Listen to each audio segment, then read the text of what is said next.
આજથી થોડાક દિવસ પહેલા સુરતના ભેસ્તાન વિસ્તારમાં ભીંડી બજારમાં કાયદો અને વ્યવસ્થાની સ્થિતિ કથળી હતી। જે લસ્સી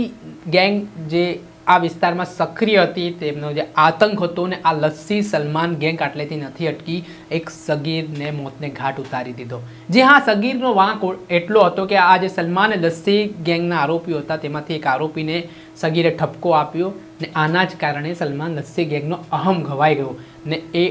હદ સુધી તેમના પર શૈતાન સવાર થઈ ગયો કે તેમણે શકીલ નામના સગીરની સરા જાહેરમાં લોખંડના પાઇપો અને છરી વડે હુમલો કરીને તેની હત્યા નિપજાવી દીધી। આ ઘટના બાદ આરોપીઓ છે તે ફરાર થઈ ગયા હતા અને આ મામલે સ્થાનિક ભેસ્તાન પોલીસ સ્ટેશનને જાણ થતાં પોલીસની ટીમ ઘટના સ્થળે દોડી આવી હતી અને આરોપીઓ સામે હત્યા અંગેનો ગુનો પોલીસે દાખલ કર્યો છે અને તપાસના ધમધમાટની શરૂઆત કરી હતી। આ તપાસના ધમધમાટ દરમિયાન આરોપીઓ છે તેમનો જ્યારે સરઘસ કાઢવામાં આવ્યું ત્યારે હાથમાં અને પગમાં ફ્રેક્ચર હોય, પટ્ટીઓ દેખાતી હોય તે પ્રકારના દ્રશ્ય સામે આવ્યા છે। હવે આ બાબતના સંદર્ભમાં આપણે એક સમય એવો વિચાર આવતો હશે કે શું પોલીસે આટલી હદે એમને માર્યો, એટલી ટાટિયાતોડ સર્વિસ થઈ છે કે તેમને હાથ પગમાં ફ્રેક્ચર આવી ગયું? પણ વાત કંઈક અલગ જાણવા મળી। અમે સ્થાનિક પોલીસ ઇન્સ્પેક્ટર સાથે વાતચીત કરી ત્યારે એવું જાણવા મળ્યું કે ભેસ્તાન ખાતે આ જે આરોપીઓ છે તેમણે જ્યારે શકીલ ઉપર હુમલો કર્યો દરમિયાન તેમના હાથ પગમાં ફ્રેક્ચર થયું હતું ને ત્યારથી ફ્રેક્ચર હોવા છતાં તેઓ નાસ્તા ફરી રહ્યા હતા અને ત્યારબાદ